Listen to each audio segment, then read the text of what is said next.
Umalis ka nga rito. Nakakahiya sa mga bisita ko na may nakatricycle na pumunta. Sigaw ng bride habang tinulak palabas ng gate ang matandang babaeng kagagaling lang sa tricycle. Nadapa sa basang semento at napahawak sa tuhod na may bahid ng dugo. Wala kang lugar sa kasal ko, nakakahiya ka. Tawanan, bulungan, at mapanghusgang mga matang sumaksak sa kanyang dignidad habang pilit niyang pinupulot ang sobre na mutik nang mabasa ng ulan. Isa lang siyang mukhang pulube sa paningin nila. Isang istorbo sa perpektong araw ng bride. Hindi nila alam, iyon ang araw na may lihim na babangon. Dahil sa sandaling iyon, bumukas ang pinto ng simbahan at lumabas ang groom. Napatigil si eksenang hindi niya inaasahan. Bago ka pa lang sa channel neto, ibang kwento ni Ate Jane, istorya mo, ikwento ko. Huwag kalimutang pindutin ang notification bell at subscribe button.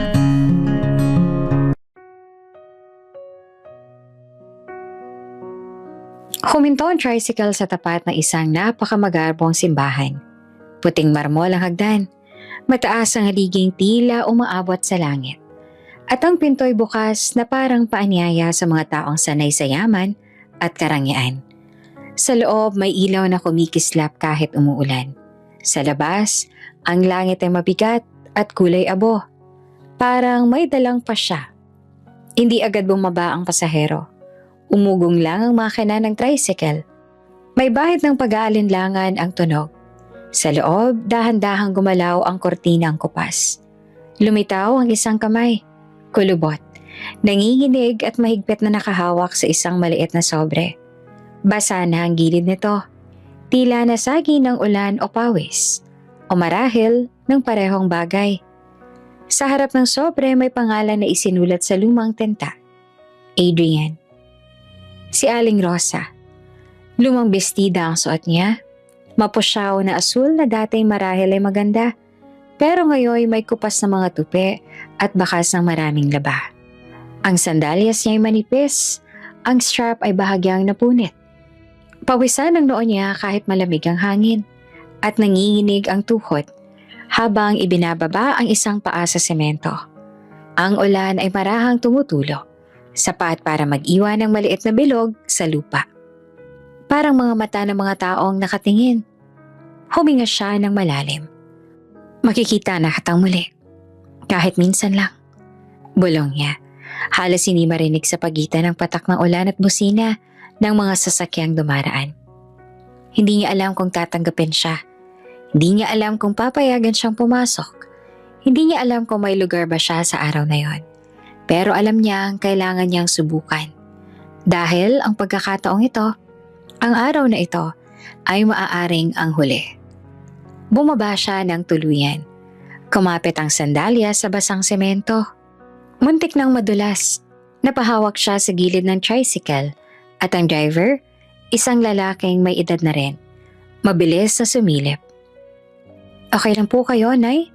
Tanong nito, may halong pag-aalala. Tumango si Aling Rosa. Salamat iho, dito na lang. Sagot niya at pilit nang ngumingiti. Inabot niya ang bayad, mga bariyang maingat niyang binilang kanina pa. Tinanggap naman iyon ng driver at saglit na tumingin sa simbahan. Sa mga ilaw, sa mga taong naka-Amerikana at bestida na dumaraan sa gate. May kasal po ba? Tanong nito. Oo, sagot ni Rosa. Kasal ng anak ko. Hindi na nagtanong ang driver.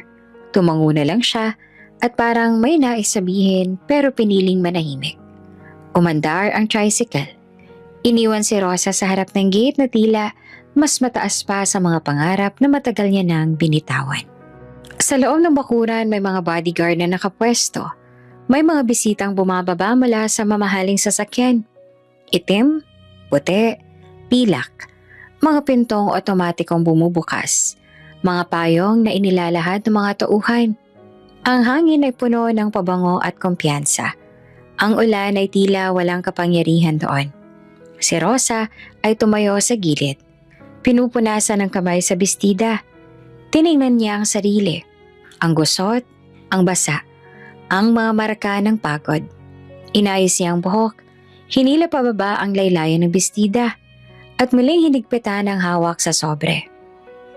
Adrian, sa bawat takbang palapit sa gate, parang mas bumigat ang paa niya. Parang may humihila pabalik. Mga alaala ng mga pintong isinara. Mga salitang binitawan noon pa. Wala kang lugar dito.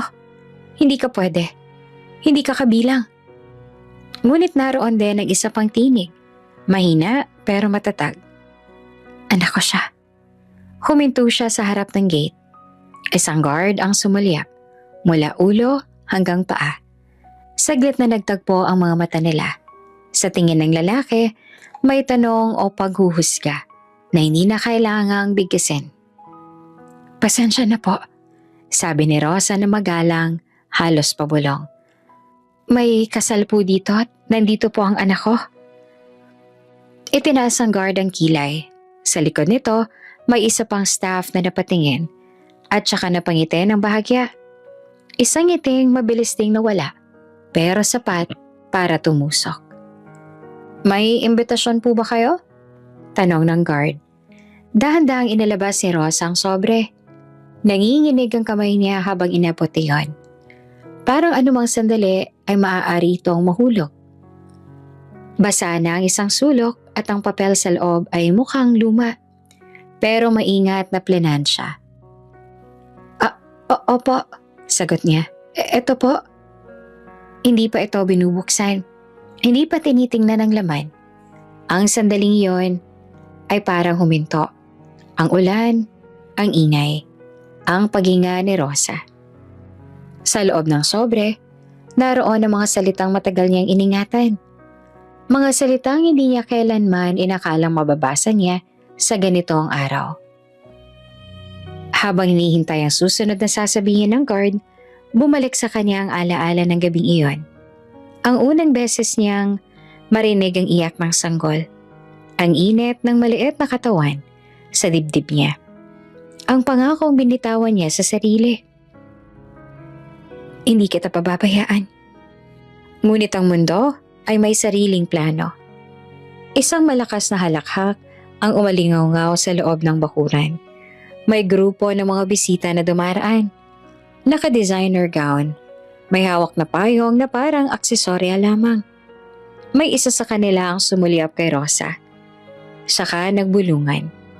Hindi niya narinig ang mga salita. Pero ramdam niya ang bigat ng mga mata. Huminga siya ng malalim muli. Makikita na kitang muli. Ulit niya sa sarili. Mas mahina pa sa una. Kahit saglit lang. Sa di kalayuan, tumunog ang kampana ng simbahan. Isang mahabang huni na parang paalala na nagsisimula na ang seremonya. Sa loob, may musika na marahang umaangat.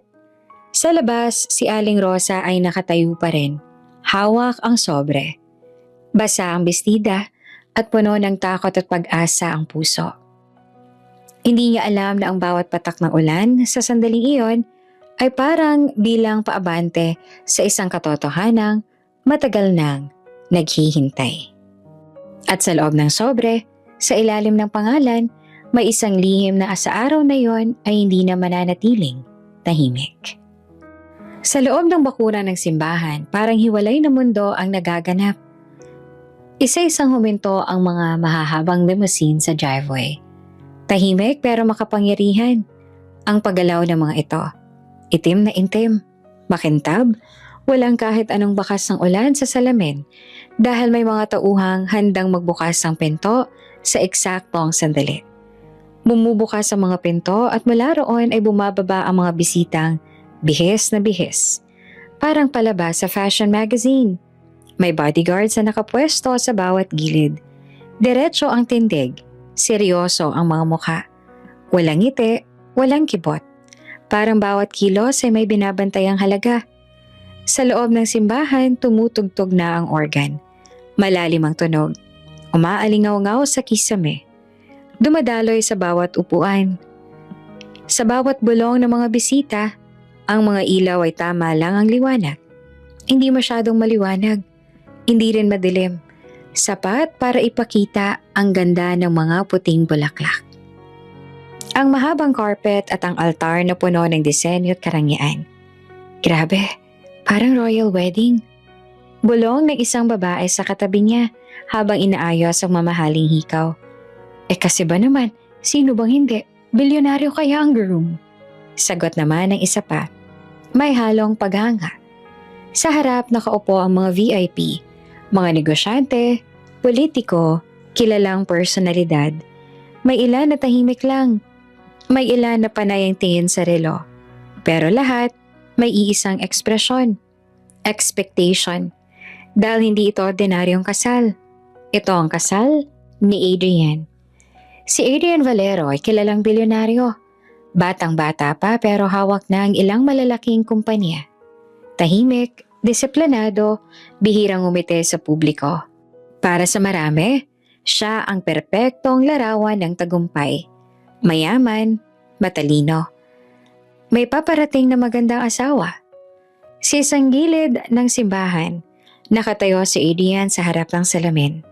Maayos ang suot na tuxedo, eksaktong sukat, walang gusot. May assistant na bahagyang nag-ayos ng cufflinks niya. Sir, 5 minutes na lang po, sabi ng coordinator. Tumango si Adrian. Okay? Sa salamin, malinaw ang itsura niya. Kalmado, kontrolado. Pero sa loob may kakaibang bigat. Parang may kulang. Parang may bagay na hindi mapakali. Kahit wala siyang maipaliwanag na dahilan.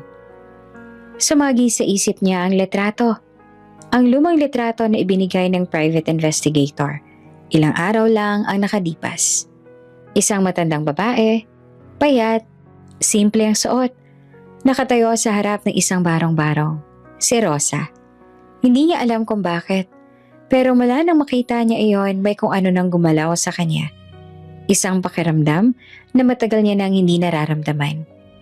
Parang may bahagi ng sarili niyang gustong umuwi. Sir, ulit ang assistant. Oo. Tsaka tumingin muli sa salamin. Let's go. Sa kabilang dulo naman ng simbahan, sa bridal room, ibang enerhiya naman ang namamayani. Naroon si Monica. Nakaupo siya sa harap ng malaking salamin. Suot ang mamahaling wedding gown na espesyal na ipinagawa sa abroad.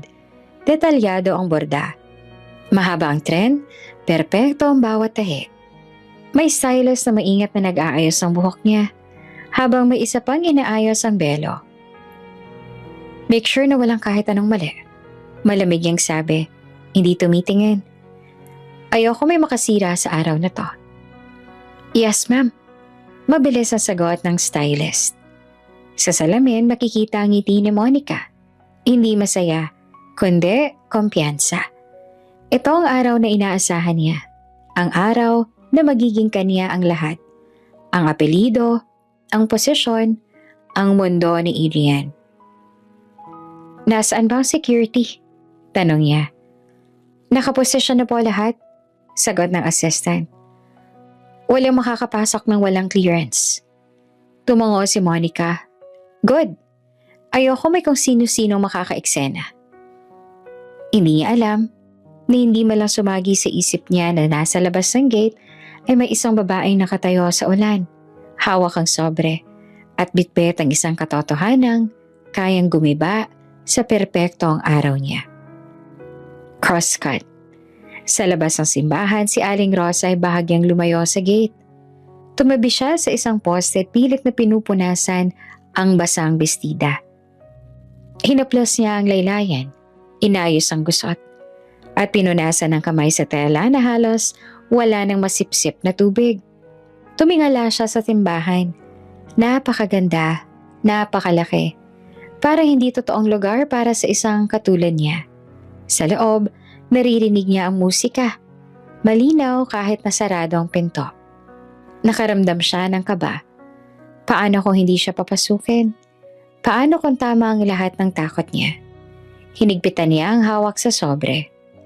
Para sa ito, bulong niya. Parang kausap ang papel. Kahit hindi mo ako kilalanin, gusto ko lang malaman mo. May dumaan na bisita sa harap niya. Napatingin sandali. tsaka umiwas ng tingin. May isa pang sumulyap at tsaka nagtaas ng kilay. Si Rosa ay hindi na nagulat. Sanay na siya.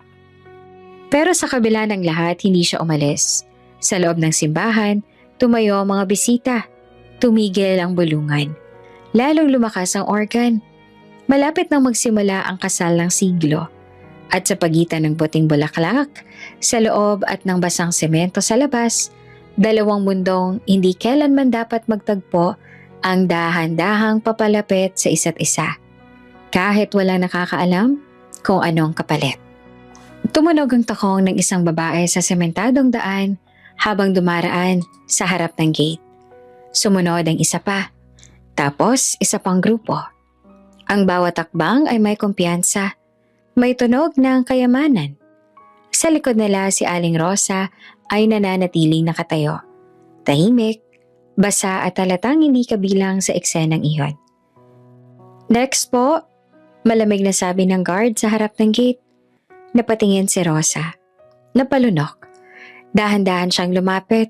Hawak pa rin ang sobre na parang anumang sandali ay maaaring mawala. Pasensya na po. Maingat niyang sabi. May kasal po dito. Tiningnan siya ng guard mula ulo hanggang paa. Hindi man lang tinago ang pagtingin. Mula sa kupas sa bestida, sa basang sandalyas, hanggang sa mga tuhod na nanginginig sa lamig at kaba. Invitation niyo po? Tanong nito. Opo. Sagot ni Rosa na mabilis ay nilabas ang papel mula sa sobre. Nanginginig ang daliri niya habang inaabot iyon. Hindi ito makintab, hindi embossed, hindi rin nakaprint. Isang lumang papel lang na may sulat kamay. May pangalan, may petsa, may perma. Kinuha ng guard ang papel, saglit na tiningnan, at saka napakunot noo. RSVP? Tanong niya. Ha? Napatingin si Rosa. Anong RSVP po? Nagkatinginan ng dalawang staff sa gilid. May isang napangiti. Hindi man malakas pero sapat para marinig. Nay, ngayon lang po ba kayo naka-attend ng kasal? Tanong ng isa na may halong biro. Saan po ba kayo galing? Dagdag ng isa pa. Mukha ho kayong naligaw. May dumaan na bisita sa likod nila. Nakarinig ng usapan at napalingon. Sumunod ang isa pa. Unti-unting nagkaroon ng mga matang nakatingin. Mapanuri at mapanghusga. Napayuko si Rosa. Pasensya na po. Ulit niya. Hindi ko po alam yung RSVP. Basta po anak ko po yung ikakasal. Napatawa ang isang staff. Anak niyo po? Tanong niya sabay tingin ulit mula ulo hanggang paa. Sino po, Nay? Hindi agad nakasagot si Rosa. Parang natuyo ang lalamunan niya. Sa isip niya, malinaw ang pangalan. Pero sa bibig niya, parang mabigat banggitin. Si Adrian po. Mahina niyang sabi. Parang may sumabog na katahimikan. Sandali lang. Tapos ay napalitan ng pigil na tawa. Adrian? Si Sir Adrian Valero po? Tumango si Rosa. Pilit na hinaharap ang mga tingin. Opo. Nagkatinginan ng mga staff. May isa na umiling. May isa na napabuntong hininga. Nay, sabi ng guard na ngayon ay matigas na ang boses. Hindi po basta-basta nakakapasok dito. High-profile event po ito. Hindi po ako manggugulo. Mabilis sa sagot ni Rosa. Gusto ko lang po siyang makita. Kahit saglit lang. Hindi po pwede, sagot ng guard.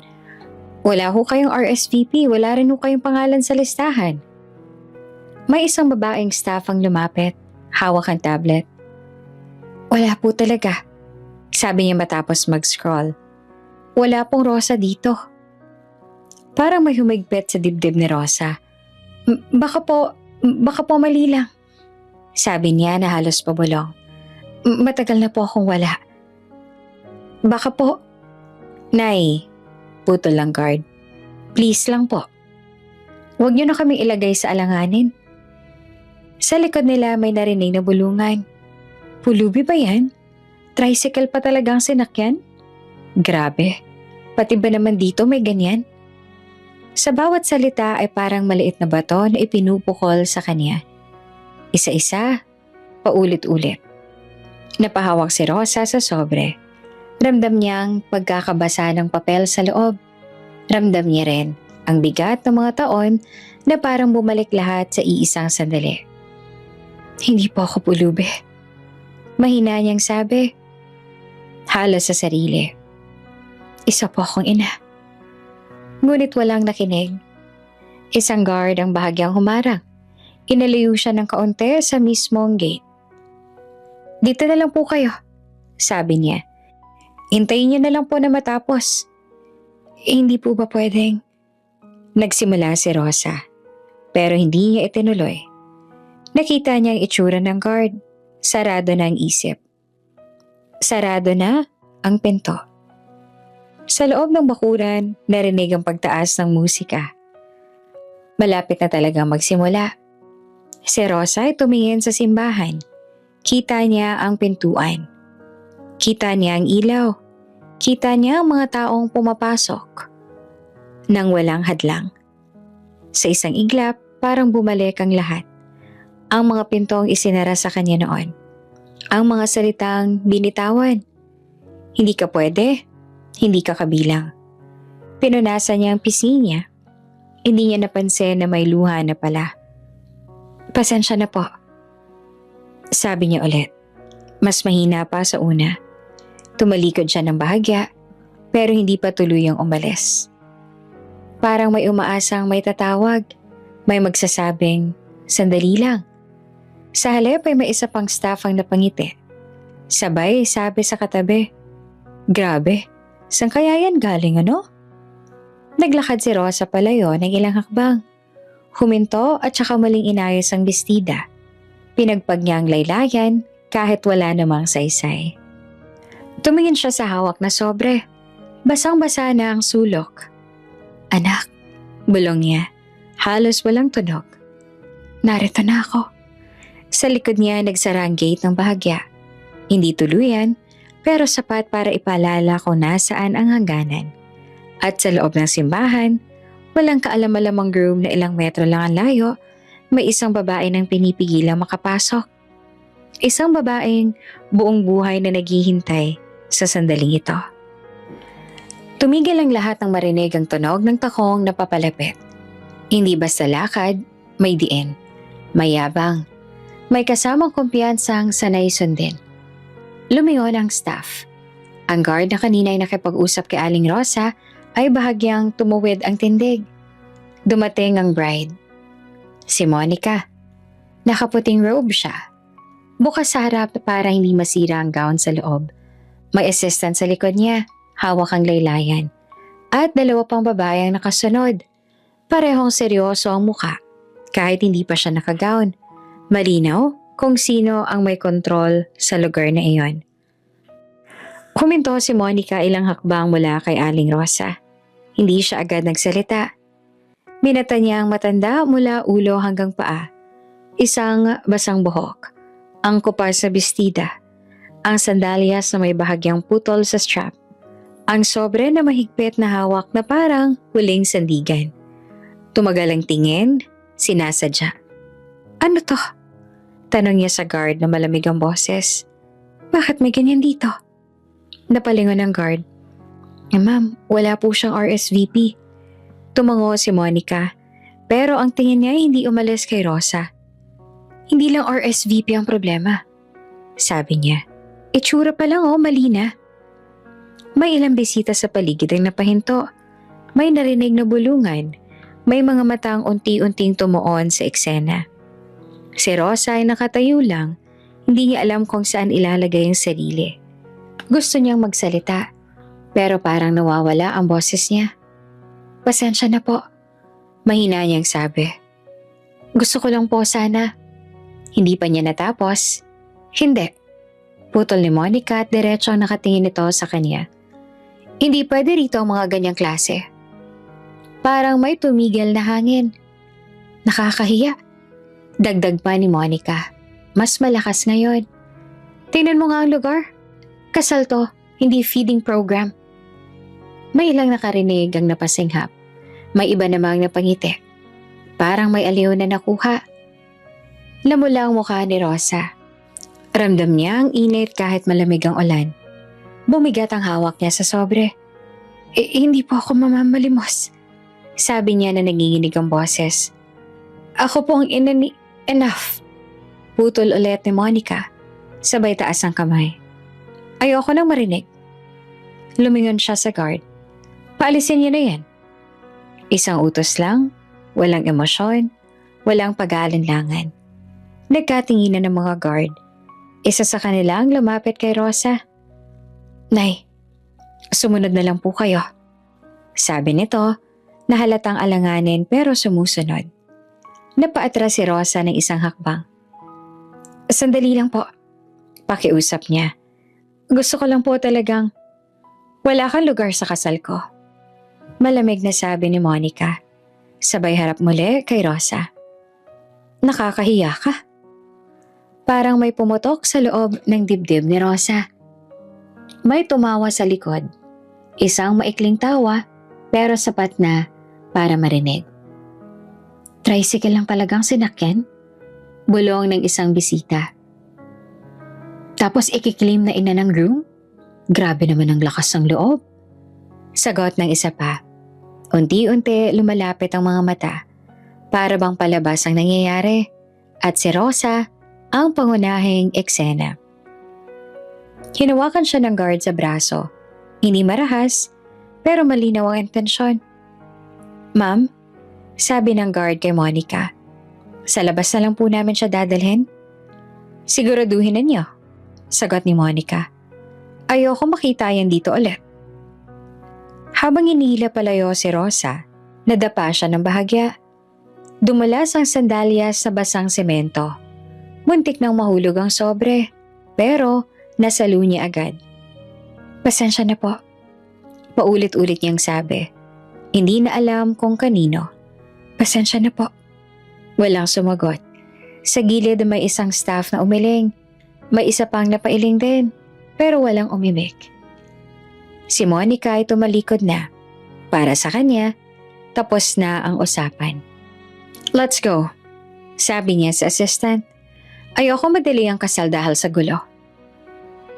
Habang papasok siya sa simbahan, naglakad siya na parang walang nangyari. Parang walang matandang babaeng halos mawasak sa labas.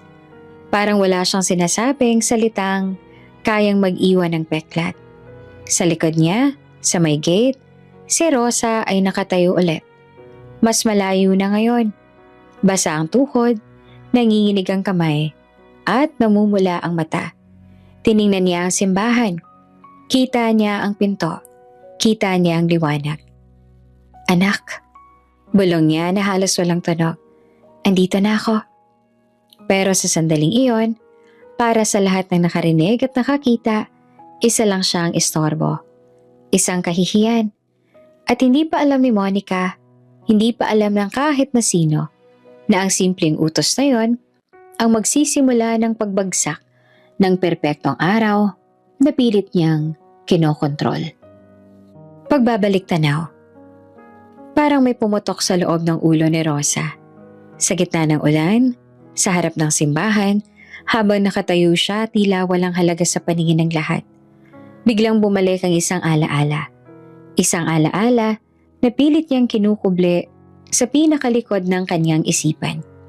Isang maliit na silid, mainit, walang bintana, amoy gamot at pawis. Batang-bata pa siya noon. Si Rosa, hindi pa aling Rosa noon, kundi isang dalagang katulong na halos 14 oras magtrabaho sa isang malaking bahay. Manipis ang katawan, payat, pero matibay ang loob. Sa araw, naglilinis siya ng sahig na hindi kanya. Sa gabi, umiiyak siya ng tahimik sa isang sulok na parang hindi tao. At sa araw na yon, hawak niya ang isang sanggol. Maliit, mapula ang muka, mahina ang iyak. Parang nauubusan ng lakas. Anak, pabulong niyang sabi Habang niyiyakap ang sanggol, nanginginig ang kamay niya pero mahigpit ang hawak. Para bang kung bibitawan niya, mawawala na ang lahat. Hindi nagtagal, bumukas ang pinto. Pumasok ang isang babae. Maayos ang bihis, matikas ang tindig. Malamig ang mga mata. Sa likod niya, 2 tauhan ang sumunod. Yan na yun? Tanong ng babae, walang emosyon. Opo, sagot ng komadrona. Malusog po ang bata. Lumapit ang babae. Tiningnan ng sanggol at parang tiningnan lang isang bagay na kailangang desisyonan. Lalaki, sabi niya. Mabuti. Napaatras si Rosa. Huwag po, mabilis niyang sabi. Sa akin po ang anak ko. Tumingin naman ang babae sa kanya ng diretso at malamig. Hindi ka pwede sa buhay ng batang yan, sagot nito. Parang sinampal siya ng salitang yon. Pero anak ko po siya, umiiyak na sabi ni Rosa. Hindi ko po siya ipamimigay. Lumapit ang isang lalaki, ang ama ng bata. Hindi niya ito tiningnan ng buo. Nakayuko lang siya at parang duwag sa sariling desisyon. Rosa, sabi ng lalaki na mahina. Ganito na lang talaga. Ganito? Sigaw ni Rosa. Kukunin niyo ang anak ko? Para sa ikabubuti niya naman to. Sagot ng babae. Hindi ka naman makakapagbigay ng buhay na nararapat sa kanya. Magiging mayaman siya. Dagdag ng isa. May edukasyon. May pangalan. Napailing si Rosa. Hindi perang kailangan niya. Umiiyak niyang sabi. Ina ang kailangan niya. Pero wala nang nakinig. Isang tauhan ang lumapit, pilit inaabot ang sanggol. Mas humigpit ang yakap ni Rosa. Please, maawa po kayo, sigaw niya. Sa isang iglap, kinuha ang bata mula sa bisig niya. Umalingaw-ngaw ang iyak ng sanggol. Malakas, matinis, parang ramdam ang pagkawala. Anak! Sigaw ni Rosa na pilit na humahagulgol. Tinulak siya palayo. Natumba siya sa sahig. Ramdam niya ang sakit. Pero mas masakit ang pakiramdam na unti-unting lumalayo ang iyak ng anak niya. Lumabas sila ng bahay. Sumugod si Rosa palabas. Walang suot na tsinelas. Hawak ang kumot na naiwan sa kamay niya. Nakita niya ang kotse. Itim, makintab, handang umalis. Sandali! Sigaw niya habang tumatakbo. Ibalik din niyo ang anak ko! Humabol siya sa kotse. Nanginginig ang paa. Ngunit mabilis ang sasakyan. Sa bintana, saglit niyang nasilayan ng sanggol. Umiiyak, hinahawakan ng ibang kamay. Anak! Huling sigaw niya. Umandar ang kotse at unti-unting nawala sa paningin niya. Naiwan siya nakaluhod sa kalsada. Umiiyak, sumisigaw. Parang naputol ang kalahati ng kanyang pagkatao. Bumalik ang tunog ng ulan sa kasalukuyan. Bumalik ang liwanag ng simbahan. Bumalik ang mga matang nakatingin sa kanya na parang wala siyang kwenta. Si Rosa ay nakatayo pa rin sa labas ng gate. Nanginginig. Hindi niya na namalayang may luha na pala siyang tumutulo. Halo ng ulan, halo ng alaala. Hinawakan niya ang dibdib niya at parang may mabigat na nakaipit doon. Hindi kita binitawan, bulong niya. Pero kinuha ka nila. Tiningnan niya ang sobre. Ang tanging ebidensya na may karapatan pa rin siya at naroon. Na may anak pa rin siya. Sa loob ng simbahan, tumunog muli ang organ. Mas malakas na ngayon. Malapit nang magsimula ang seremonya. At sa pagitan ng kasalukuyan at nakaraan, isang katotohanan ang muling bumangon. Isang ina ang inagawan ng anak at isang anak ang lumaking hindi alam kung sino ang unang nagmahal sa kanya. At ang sugat na yon na matagal nang tinago ay handa nang buksan sa harap ng lahat. Lumaki si Adrian sa isang bahay na mas malaki pa sa ilang eskwelahan. Malawak ang sala, mataas ang kisame, malamig ang sahig, may mga katulong sa bawat sulok. May driver sa labas may bodyguard sa gate. Kompleto ang lahat, maliban sa isang bagay na hindi nabibili, init. Noong bata pa siya, sanay na siyang gumising ng mag-isa. Mayaya, oo. Pero palaging may distansya. May nag-aabot ng gatas, may nagbibihis sa kanya. Pero walang yumayakap ng kusa. Good morning, Sir Adrian. Bati ng yaya tuwing umaga. Good morning. Sagot niya na palaging magalang. Palaging tahimik. Sa hapagkainan, mahaba ang mesa. Minsan, siya lang nakaupo sa dulo. May pagkain, mainit, masarap. Maayos ang pagkakalatag, pero tahimik. Walang kwentuhan. Walang tanong kung masarap ba o busog na siya. Nasaan po si Mama? Minsan niyang tanong na mahina at parang takot marinig. Biglang tumigil ang kubyertos ng yaya. Sir, sagot nito at pilit na maayos ang tono. Huwag niyo na pong itanong yan. Bakit po? Nagkatinginan ng mga nasa mesa. May isang matandang kasambahay ang bahagyang umiling. Wala kang ina. Malamig na sabi ng isang kamag-anak na minsang bumisita. Huwag mo nang hanapin. Hindi niya maintindihan noon kung bakit mas masakit ang mga salitang yon kesa sa kahit anong palo. Bata pa siya, pero ramdam niya na ang kawalan. Sa mansyon, bawat banggitin ng pangalang Rosa, kapag may bagong katulong, may paalala ka agad. Huwag yung kakausapin ng bata tungkol sa kanyang ina. Kapag may tanong sa Adrian, agad itong pinuputol.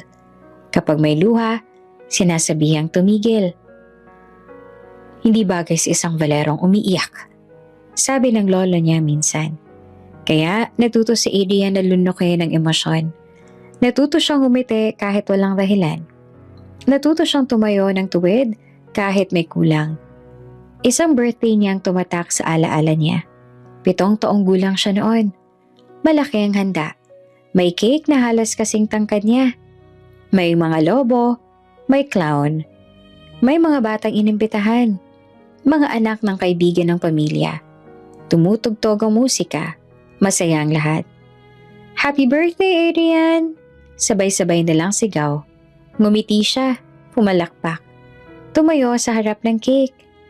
Make a wish, sabi ng coordinator. Pumikit siya. Hindi siya humiling ng laruan. Hindi rin ng pera. Hindi ng bakasyon. Humiling siya ng isang yakap. Pagmulat niya ng mata, hinipan niya ang kandila. Mag-isa. Walang kamay na nakapatong sa balikat niya. Walang bumubulong ng anak. Habang nauupos ang kandila, may kung anong unti-unting namamatay sa loob niya. Isang pag-asang hindi niya maipaliwanag. Lumipas ang mga taon, naging mas tahimik si Adrian. Mas seryoso, mas kontrolado. Sa eskwelahan, magaling siya. Sa negosyo, mahusay. Lahat ng gusto ng pamilya, ibinibigay niya. Pero sa gabi, kapag mag-isa na siya sa kwarto, may bakanteng espasyo sa dibdib niya na hindi mapuna ng kahit anong tagumpay. Minsan, narinig niya nag-uusap ang 2 matandang kasambahay sa kusina. Kawawa rin yung bata, no? Sabi ng isa. Shh! Bawal yan, saway ng isa. Pero inaagawan ng ina tapos biglang bumukas ang pinto. Tumigil ang usapan. Si Adrian ay nakatayo sa may pintuan. May ina po ba ako? Diretsong tanong niya. Nanlaki ang mata ng kasambahay. Walang sumagot. Kinabukasan, pinagalitan siya ng ama. Hindi mo na uulitin yan, mariing sabi nito. Walang maidudulot na mabuti ang paghahalongkat ng nakaraan. Pero gusto ko lang pong sapat na. Putol ng ama. May lahat ka na. May lahat. Pero wala ang isa.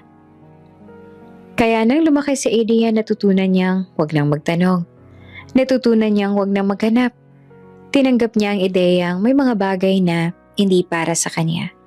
Hanggang sa dumating ang araw na malapit na siyang ikasal. Sa gitna ng kasiyahan, ng preparasyon at ng papuri, may isang pakiramdam na bumabalik at parang may hinahanap ang puso niya. Parang may kulang. At sa araw ng kasal niya, habang nakatayo siya sa loob ng simbahan, hindi niya alam na sa labas may isang babaeng nakatayo rin, basang-basa, nanginginig at may hawak na sobre. Isang babaeng matagal nang nawawala sa buhay niya. Isang ina. At ang bakanteng espasyo sa puso ni Adrian na matagal nang nananahimik ay unti-unti nang nagigising. Handa nang punuin ang katotohanan na hindi na kayang itago. Tahimik ang silid, hindi ang klaseng katahimikan na payapa, kundi yung mabigat. Parang bawat segundo ay may hinihintay na mangyari. Mahina ang tunog ng makina sa tabi ng kama. Isang tuloy-tuloy na tunog na nagsisilbing paalala na may oras na unti-unting nauubos. Nakahiga sa kama ang ama ni Adrian. Payat na ang katawan. Maputla ang mukha. Ang dating matikas na lalaking kinatatakutan sa mundo ng negosyo ay halos hindi na makagalaw. Nakapikit siya, pero ramdam ang bawat hinga. Nakatayo si Adrian sa tabi ng kama. Tahimik din siya, walang luha, walang salita. Pero mahigpit ang kamao niya sa gilid ng kama. Parang pinipigilan ang kung anong gustong sumabog sa loob. "Doc, pwede na po kayong lumabas," sabi ng nurse, mahinahon. "Sandali na lang po ito." Tumango si Adrian. Lumabas ang nurse, isinara ang pinto. Mag-isa na silang mag-ama. Matagal na panahon na wala silang ganitong sandali. Palaging may distansya, palaging may pader, palaging may mga salitang hindi nabibigkas. "Adrian?" Mahina ang tawag ng ama. Lumapit naman siya. "Dad?" Dahan-dahang dumilat ang matanda. Bahagyang gumalaw ang kamay. Parang may hinahanap. Inabot ni Adrian ang kamay ng ama. Unang beses niyang ginawa iyon sa loob ng mahabang panahon. "May sasabihin ako sa'yo," sabi ng ama. Hingal ang boses. "Isang bagay na matagal ko nang tinatago." Tahimik si Adrian. Nakatingin lang siya. Naghihintay. "Akala ko," pagpapatuloy ng ama, "makakalimutan mo. Akala ko, sapat na ang lahat ng binigay ko." Hindi sumagot si Adrian. Hindi niya alam kung ano ang sasabihin. Huminga ng malalim ang ama. Parang nag-iipon ng lakas. "Meron kang ina," bigla nitong sabi. Parang may huminto sa paligid. Buhay pa siya. Naliga si Adrian. "Anong ibig mong sabihin?" Tanong niya. Dahan-dahan parang natatakot sa sagot. Napapikit ang ama. "Hindi ko dapat ginawa," sabi nito. "Hindi ko dapat hinayaan." "Hinayaan ang ano?" Tumaas ang boses ni Adrian. Matagal na katahimikan. "Kinuha ka namin." Tuloy ang pag-amin ng ama. "Inagaw ka." Parang may sumuntok sa dibdib ni Adrian. "Hindi," sabi niya napailing. "Sinabi niyo sa akin. Sinabi naming wala kang ina." Putol ng ama. "Kasalanan ko yan." Biglang bumigat ang hangin sa silid. Ang lahat ng alaala, ang katahimikan sa hapag, ang mga tanong na hindi sinagot, ang mga salitang wala kang ina ay sabay-sabay na bumalik. "Nasaan siya?" Tanong ni Adrian na nanginginig ang boses. "Nasaan ang aking ina?" "Buhay pa siya. Si Rosa." Parang may kumulog sa loob ng ulo ni Adrian. "Rosa." Bulong niya at parang may kumalabit sa isang alaala na matagal nang natutulog. Katulong siya noon. Patuloy ng ama. Pilit humihinga. Mahirap. Walang laban. Binitiwan ni Adrian ang kamay ng ama. Napaatras siya ng isang hakbang. "Alam niyo po bang hinahanap ko yan?" Galit niyang sabi. "Buong buhay ko." Hindi nakasagot ang ama. "Alam niyo bang ilang beses ako nagtanong?" Patuloy pa ni Adrian. "Ilang beses akong sinabihang wala akong ina." Pumikit ang ama. Tumulo ang isang luha mula sa gilid ng mata niya. "Duwag ako. Mahina nitong sabi. At naging duwag ako hanggang dulo. Tahimik si Adrian. Pero sa loob-loob niya, parang may gumuguhong pader. Parang may galit na matagal nang kinikimkim na ngayon lang nagkaroon ng pangalan. Bakit ngayon niya lang sinabi? Tanong niya. Dahil wala na akong oras. Sagot ng ama. At ayokong mamatay na dala ko to. Muling lumapit si Adrian. Tumingin siya sa ama. Hindi bilang isang makapangyarihang tao, kundi bilang isang taong puno ng pagsisisi. Nasaan siya? Tanong niya ulit. Hindi agad sumagot ang ama. Nanginginig ang labi. Hindi ko alam kung nasan siya ngayon, sabi nito. Pero buhay pa siya. At kung may pagkakataon ka, hanapin mo siya. Tahimik na pumatak ang luha ni Adrian. Unang beses, hindi niya ito pinunasan. Buong buhay ko, mahinang sabi niya. Akala ko wala akong karapatang maghanap. Hinawakan ng ama ang kamay niya sa huling lakas nito. May karapatan ka. At may karapatan din siya. Tumunog ang makina. Mahaba, tuloy-tuloy. Pumasok ang nurse, sumilip sa monitor. Sir, hindi na kinailangan tapusin. Nakatitig si Adrian sa kama. Mabigat ang dibdib at parang may bagong sugat na kasabay ng isang bagong liwanag. Paglabas niya ng room, tumigil siya sa hallway. Huminga ng malalim. Pinunasan ng luha. Sa sandaling yon, may isang desisyong nabuo sa loob niya. Hindi na niya haharapin ang altar nang hindi hinaharap ang katotohanan. At sa araw ng kasal niya, sa gitna ng lahat ng karangyaan, isang lihim ang tahimik niyang sinimulang hanapin. Ang ina na buong buhay niyang inagaw sa kanya. Hindi huminto ang mundo kahit may mabigat na katotohanang bumagsak sa balikat ni Adrian. Nagpatuloy ang wedding preparations. May fittings, may meetings, may endless calls. May mga taong abala sa desensyon ng bulaklak, sa listahan ng bisita, sa upuan ng bawat VIP. Sa labas, parang perpekto ang lahat. Pero sa loob ni Adrian, may isang lihim na galaw na hindi alam ng kahit sino, lalo na si Monica. Sa isang tahimik na opisina, malayo sa simbahan at sa mga mata ng tao, nakaupo si Adrian sa harap ng isang lalaking nakaitim na polo. Simple lamang ang ayos, pero diretso ang tingin. May nahanap na po kami, sabi ng lalaki. Hindi madali pero may lead na. Napatayo si Adrian. Nasaan siya? Inilapag ng private investigator ang ilang litrato sa mesa. Isang barong-barong, yerong bubong, tabla ang dingding. May maliit na bangkong kahoy sa labas. Sa isa sa mga litrato may isang babaeng nakaupo sa harap. Payat, simple ang suot. Hawak ang isang supot ng gulay. Si Rosa. Parang humigpit ang dibdib ni Adrian. Diyan po siya nakatira. Paliwanag ng investigator. Simpleng buhay. Walang permanenteng trabaho. May mga kapitbahay na nagsasabing tahimik lang daw siya. Dinampot ni Adrian ang litrato. Nanginginig ang kamay niya.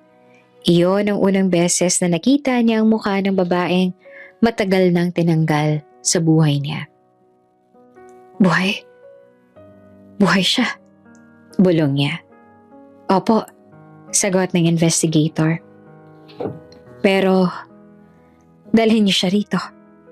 Putol ni Adrian. Sa araw ng kasal ko. Nagulat ang investigator. Sir, ihanda niyo siya. Ulit ni Adrian na mas mahinahon na ngayon. Gusto kong makita ang aking ina. Tumango ang investigator. Gagawin po namin ang lahat. Lumipas ang mga araw, patuloy ang wedding chaos. Sa bawat fitting, sa bawat meeting, pilit na kalmado si Adrian. Walang nakakahalata na sa pagitan ng mga schedule, may mga tawag siyang sinasagot ng palihim. Any update? Tanong niya sa telepono minsan habang nasa kotse. Sir, sagot ng investigator. May problema po. Tumigil ang sasakyan. Ha? Anong problema? Pagbalik po namin sa lugar, wala na ho siya. Nanlaki ang mata ni Adrian. Paano? Umalis daw po. Ayon sa kapitbahay, may hinanap daw siya sa Maynila. Hindi malinaw kung saan eh. Napaupo si Adrian sa likod ng sasakyan. Parang may biglang humigpit sa dibdib niya. Hanapin niyo ulit. Mariin niyang sabi. Kahit saan. Ginagawa po namin. Sagot ng investigator. Pero mahirap po. Wala siyang phone. Palipat-lipat. Ilang araw pa ang lumipas, walang malinaw na balita. Isang gabi, mag-isa si Adrian sa opisina niya. Nasa mesa ang litrato ni Rosa. Tinitigan niya iyon. Parang sinusubukang kabisaduhin ng muka. Ang mga linya, ang mga mata. Ang anyo ng isang buhay na pilit niyang hinanap. Kung nandyan ka man, bulong niya. Gusto sana kitang makita. Kinuha niya ang isang sobre. Isang imbitasyon. Simple, walang ingranding disenyo. Hindi ito tulad ng pinapadala sa mga VIP. Ito ay may pangalan lang. Petsa at lugar. May maikling sulat sa loob. Sulat kamay niya. Ma, kung matatanggap mo to, sana pumunta ka. Gusto kitang makita. Hindi niya alam kung mababasa ba iyon. Hindi niya alam kung tatanggapin siya ng babaeng inagawa nila ng anak. Dalhin niyo to sa huling address. Sabi niya sa investigator kinabukasan. Iwan niyo lang. Kahit hindi siya nandoon. Tumango ang investigator. Opo, sir. Sa araw na iniwan ng imbitasyon, may litrato ulit na ipinakita kay Adrian. Ang barong-barong, walang tao. Tahimik, parang iniwan na. Hinawakan ni Adrian ang litrato. Mahigpit, nanginginig. Kasalanan ko to. Bulong niya. Huli na naman ako. Hindi niya alam kung darating siya. Hindi niya alam kung tatanggapin ang imbitasyon. Pero sa unang pagkakataon sa buhay niya, sinubukan niya mag-abot ng kamay kahit walang kasiguraduhan. At sa araw ng kasal niya, habang abala ang lahat sa loob ng simbahan, isang lihim na imbitasyon ng tahimik na naglakbay patungo sa isang ina na matagal nang itinaboy ng mundo. Hindi niya alam na tinanggap na yon. Hindi niya alam na naroon ang kanyang ina. At sa sandaling iyon, habang hawak niya ang litrato at ang imbitasyon, may isang pakiramdam na unti-unting sumibol. Isang halo ng guilt at pag-asa na sa araw na yon ay hindi na maiiwasan ng pagharap sa katotohanan. Sa loob ng bridal suite, malamig ang hangin kahit puno ng ilaw at bulaklak ang paligid. Nakaupo si Monica sa harap ng salamin habang inaayos ang buhok niya. Maingat ang galaw ng stylist pero ramdam ang tensyon. Tahimik ang silid, maliban sa tunog ng hairspray at mahihinang bulungan ng mga assistant. Sa salamin, kita ni Monica ang sarili niya. Perpekto ang ayos, walang kapintasan. Pero sa mata niya, may kung anong hindi matahimik. Napansin niya ito simula pa lang ng umaga. Si Adrian, hindi ito ang Adrian na kilala niya. May mga tawag na sinasagot ng palihim. May mga taong dumarating at umaalis na hindi siya pinapakilala. May mga sandaling nawawala si Adrian sa gitna ng wedding preparations. Tapos, babalik na parang walang nangyari. Nasaan si Randy? Tanong niya kanina sa coordinator. May kinakausap lang po sandali, ma'am. Sagot nito. Sino? Singit niya. Hindi po sinabi. Sagot ng coordinator. Halatang nag-aalangan. Hindi na siya nagtanong. Hindi dahil wala siyang pakialam, kundi dahil sanay na siyang siya ang may control. Pero sa kanya, hindi kailangang ipaliwanag ni Adrian ang lahat. Siya ang bride. Siya ang magiging asawa. Siya ang may hawak ng direksyon. At kung may tinatago man si Adrian, sigurado siyang hindi yan sapat para guluhin ang araw na ito. Ma'am, sabi ng assistant. Okay na po ang veil. Tumango si Monica. Pero hindi pa rin maialis ang kunot sa noon niya. Sa kabilang silid, narinig niya ang mahihinang yabag. Mga taong dumadaan sa hallway. May boses ng lalaki, Mababa, seryoso, at parang nagmamadali. Sumilip siya saglit sa pinto. Nakita niya si Adrian sa di kalayuan. Kausap ang isang lalaking hindi niya kilala. May hawak itong folder. Maiksi lang naman ang usapan. Pero, seryoso ang mukha ni Adrian. Pagkatapos tumango, siya at naglakad palayo. Napakunot ang noo ni Monica. Sino yan? Tanong niya sa isang assistant. Hindi ko rin po alam, ma'am. Sagot nito. Bumalik si Monica sa upuan niya. Sa salamin nakita niya ang sarili niyang kamay. Mahigpit na hawak ang engagement ring. Bahagyang pinisil niya iyon. Parang doon niya binubuhos ang inis. Ano bang tinatago mo? Tanong niya sa isip. Pero hindi siya sanay magtanong. Para sa kanya, ang mundo ay umiikot kung anong pinapakita, hindi sa kung anong tinatago. At ang pinapakita ni Adrian hanggang ngayon ay ang lalaking handang pakasalan siya sa harap ng lahat. Relax, sabi niya sa sarili. Walang makakasira sa araw na to. Sa labas ng simbahan, patuloy ang galaw ng mga tao. May mga bisitang pumapasok. May mga staff na nag-aayos ng huling detalye. Sa gitna ng lahat, may isang eksenang hindi alam ni Monica. Isang matandang babae na nakatayo sa ulan. Hawak ang sobre, pinipigilan sa gate. Pero sa mundo ni Monica, wala iyon. Sa mundo niya, ang mahalaga ay ang imahe. Lumapit ang kanyang ina. Okay ka lang? Tanong nito. Of course, sagot ni Monica, sabay pilit ng ngiti. Everything's under control. Tumingin ang kanyang ina sa salamin. Siguraduhin mong ganun nga. Tumango si Monica. Wala na makakasira nito. Pero habang sinasabi niya yon, may kung anong bumigat sa hangin. Isang pakiramdam na hindi niya maipaliwanag. Muli niyang hinawakan ang engagement ring at mas mahigpit doon. Sa kabilang dulo ng simbahan, si Adrian naman ay huminto sa hallway. Kinuha niya ang phone niya. Tinitingnan ang screen. Walang bagong mensahe. Tahimik niyang ibinulsa ang phone. Hindi niya alam na ilang metro lang ang layo, ang babaeng hinahanap niya ay naroon na.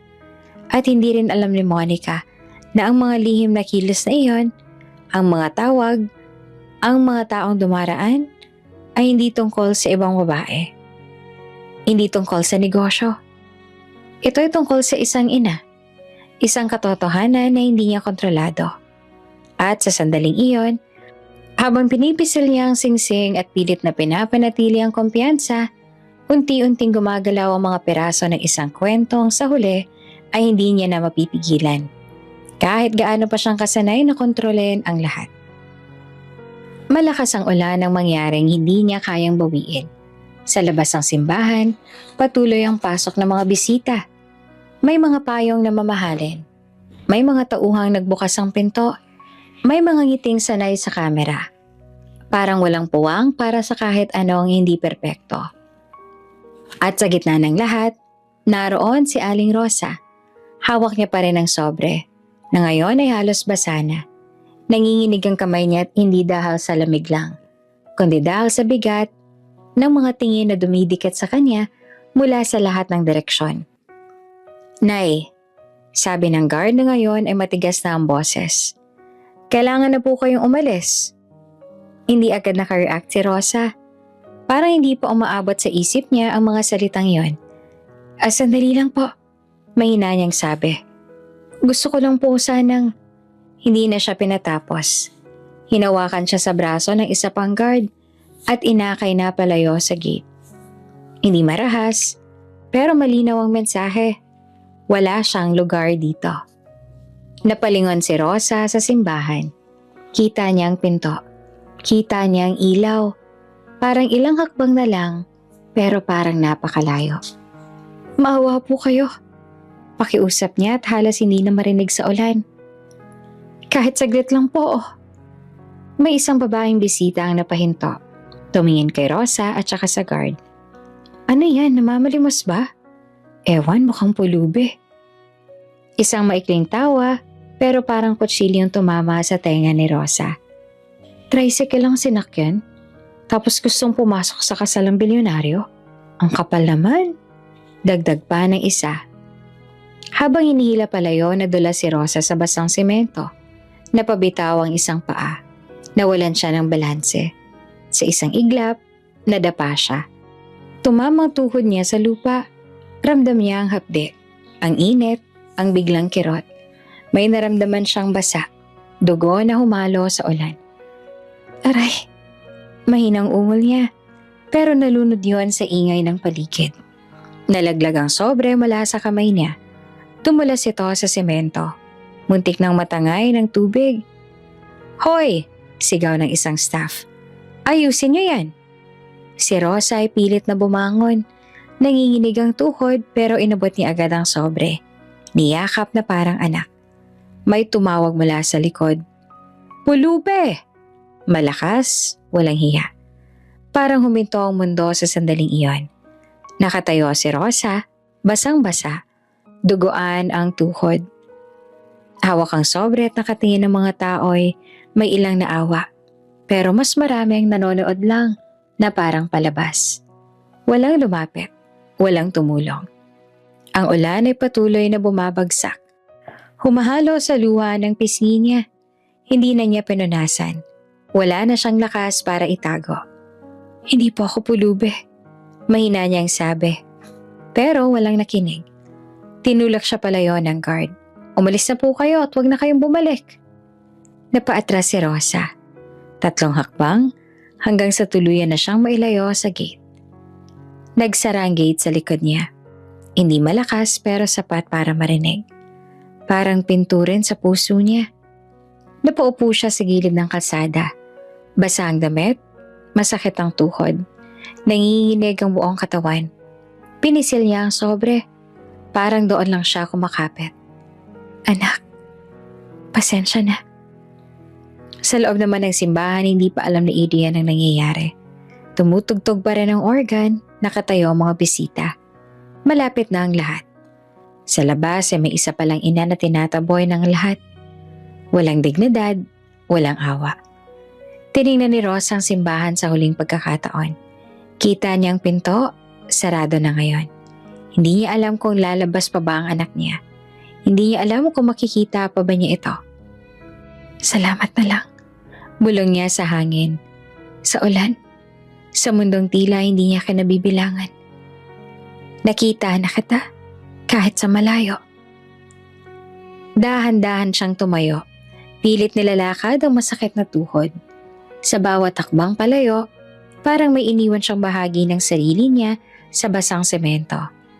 Pero sa mismong sandaling iyon, habang ang ulan ay patuloy na bumubuhos, habang ang dugo at luha ay naghahalo sa lupa, isang pangalan ang biglang umalingaw-ngaw sa hangin. Isang pangalang hindi niya inakalang maririnig ng iba. At sa loob ng simbahan, ilang segundo na lang bago may makarinig. Tumayo ang lahat. Sa loob ng simbahan, tumunog ang organ ng mas malinaw, mas buo. Ang bawat nota ay parang nag-uutos. Oras na. Ang mga bisita ay sabay-sabay na humarap sa gitna ng aisle. May mga ngiting handa na para sa kamera. May mga mata na naghihintay ng eksena. Lumabas si Adrian mula sa gilid ng pinto. Maayos ang hakbang niya, diretso ang tindig. Tahimik ang mukha. Ang anyo ng lalaking sanay sa mga ganitong sandali. Habang naglalakad siya papasok, marahan ng palakpakan. May bulong ng paghanga. May ilang tango ng paggalang. Gwapo? Bulong ng isang bisita. Bagay sila. Sagot naman ng isa pa. Nagpatuloy ang lakad ni Adrian sa gitna ng aisle. Sa bawat takbang, palapit siya sa altar. Sa desisyong matagal na ang nakaschedule. Pero sa loob niya, may kakaibang bigat. Isang pakiramdam na hindi niya maipaliwanag. Parang may humihila sa dibdib niya pabalik. Huminga siya ng malalim. Focus, sabi niya sa sarili. Biglang, may narinig siyang sigawan. Hindi malinaw sa una. Parang ingay lang na galing sa malayo. Pero may kung anong tono roon. Hindi galit lang. Hindi ingay ng ulan. Parang tawag. Parang pakiusap. Huminto ang hakbang niya ng bahagya. Nagkibit balikat ang coordinator sa gilid at parang nagsasabing, okay lang yan. Nagpatuloy ang organ. Pero muling may umalingaw-ngaw at mas malinaw na ngayon. Rosa! Parang may kumalabit sa tenga ni Adrian. Nanlamig ang batok niya. Rosa? Hindi niya alam kung bakit pero sa sandaling iyon, may tumama sa kanya. Isang alaala na wala siyang pangalan. Isang pakiramdam na matagal nang natulog. Muling umalingaw-ngaw ang pangalan. Ngayon ay mas malinaw, mas malapit. Rosa? Biglang huminto si Adrian. Literal. Isang hakbang na lang sana pero tumigil siya sa gitna ng aisle. Tumigil ang paa niya sa carpet. Tumigil ang hininga niya sa dibdib. Tumigil ang musika. Ang organ ay biglang naputol at parang may humawak sa hangin. Nagkatinginan ng mga bisita. May umubo, may nagbulungan. Anong nangyari? Bulong ng isa. Nahilo ba siya? Tanong ng isa pa. Sa altar napalingon si Monica. Nakatayo siya roon. Hawak ang bouquet, naka-ready ang ngiti. Pero nang makita niyang hindi na gumagalaw si Adrian, kumunot ang noon niya. Adrian? Pabulong niyang tawag at pilit na kalmado. Hindi sumagot si Adrian. Nakatingin siya sa direksyon ng pintuan. Parang may tumatawag sa kanya. Hindi lang pangalan, kundi dugo. Isang instinct na hindi niya natutunan. Pero matagal nang nasa kanya. Sir? Bulong ng coordinator at lumapit. Okay lang po ba? Sandali. Sabi ni Adrian na mahina pero matatag. Nagkagulo ang bulungan.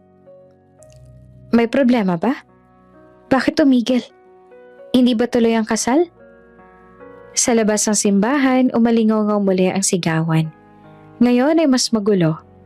May tono ng pagtulak, may tono ng pangmamaliit.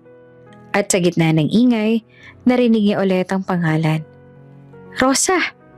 Nanlaki ang mga mata ni Adrian. Ang puso niya ay biglang bumilis. Parang may pirasong bumagsak sa tamang lugar. Rosa. Ang pangalang binanggit ng ama niya sa huling hininga. Ang pangalang nakaukit sa litrato. Ang pangalang bumabalik sa kanya sa sandaling ito. Hindi na siya nag-isip. Lumingon siya sa coordinator. Buksan niyo ang pinto. Sir, nasa gitna po tayo ng... Buksan ninyo. Ulit niya, mas mariin. Napatingin ang coordinator kay Monica. Si Monica ay bahagyang napailing. Halatang hindi naiintindihan ang nangyayari. Adrian, ano? Nagsimula si Monica. Pero hindi na siya pinakinggan ni Adrian. Naglakad siya palayo sa altar. Sa bawat hakbang, may kasamang bulungan. May mga matang sumusunod. Bakit siya lumalabas? Anong meron sa labas? Habang papalapit siya sa pintuan, lalo niyang naririnig ang ingay. Ang ulan, ang sigawan, ang tawanan.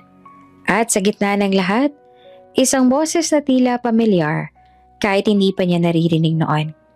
Isang boses na puno ng pagod. Isang boses na may halong iyak. Huminto siya sa harap ng pintuan ng simbahan. Saglit. Parang may sandaling nagbukas ang mundo. Sa pagitan ng lahat ng tinuro sa kanya at ng katotohanang matagal nang naghihintay. Hinawakan niya ang hawakan. Sa loob ay tahimik ang lahat. Walang musika. Walang galaw. At sa sandaling iyon, malinaw na sa kanya ang isang bagay. Hindi aksidente ang narinig niya. Hindi iyan ingay lang. May tumawag sa kanya. At pagbukas ng pinto, haharap siya sa isang eksenang magbabago sa lahat, sa kasal, sa pamilya, at sa sarili niyang pagkatao. Dahan-dahang bumukas ang pinto ng simbahan. Sumalubong kay Adrian ang malamig na hangin at ang tunog ng ulan. Mula sa loob na puno ng ilaw at katahimikan, bigla siyang nahila palabas sa isang mundong magulo. Basa at puno ng mga matang nakatingin. Tumigil ang lahat. Napalingon ang mga bisita sa labas. Ang mga guard ay napatingin din. May ilan na nagulat. May ilan na napatigil sa pagtawa. Hindi araw-araw lumalabas ang groom sa gitna ng kasal. At sa sandaling iyon, nakita ni Adrian ang isang matandang babae. Nakatayo ito ilang metro mula sa gate. Basa ang bestida, marumi ang laylayan. May bahid ng dugo ang tuhod na pilit tinatakpan ng kamay. Hawak niya ang sobre, kusot, basa, pero hindi binitawan. Si Aling Rosa. Hindi agad gumalaw si Adrian. Hindi siya naglakad. Hindi siya nagsalita. Parang may huminto sa oras. Sa unang tingin pa lang may kung anong tumama sa dibdib niya. Isang biglaang kirot na hindi niya maipaliwanag. Parang may piraso ng sarili niya ang nakikita niya sa babaeng iyon. Kahit hindi pa sila kailanman nagkita. Nagkatitigan sila. Sa pagitan ng ulan at ingay, parang sila lang ang nandoon. Hindi umimik si Rosa. Hindi siya humingi ng tulong. Hindi siya nagsabi ng kahit ano. Nakatingin lang siya kay Adrian. Diretso, nanginginig at puno ng luha. Sa loob ng dibdib ni Adrian may biglang kabog. Isang malakas na tibok. Parang tumugma ang ritmo ng puso niya sa patak ng ulan. Bakit parang kalala kita? Tanong niya sa sarili. Hindi niya alam kung ilang segundo silang nagkatitigan.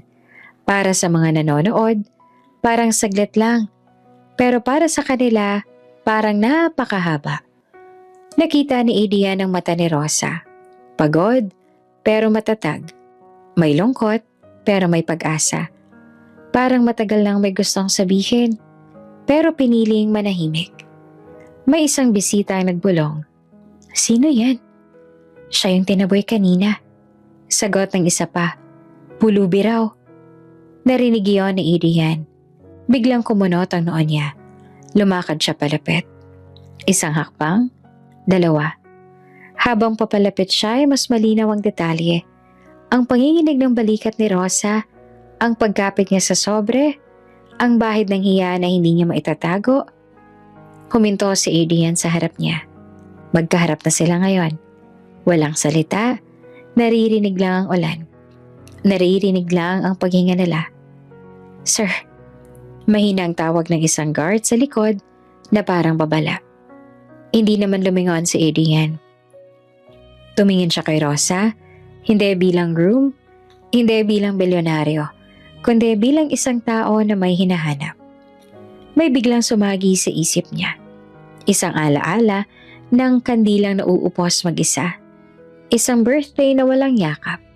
Isang katahimikan sa hapagkainan. At sa harap niya ngayon, may isang babaeng parang sagot sa lahat ng tanong na hindi niya kailanman nasabi. Hindi niya namalayang humakbang siya palapit. Nasaktan po ba kayo? Tanong niya. Mahina, halos pabulong. Nanlaki ang mga mata ni Rosa. Hindi niya inaasahang magsasalita si Adrian, lalo na sa ganitong tono. Hindi po, sagot niya agad. Kahit malinaw ang sugat sa tuhod. Ayos lang po ako. Nanginig ang boses niya. Napansin naman niya ni Adrian. Napansin din niya kung paanong pilit tinatago ni Rosa ang tuhod niya sa likod ng bestida. May dugo po kayo, sabi ni Adrian. Agad na napatingin si Rosa sa tuhod niya at saka mabilis na umiling. Wala po yan.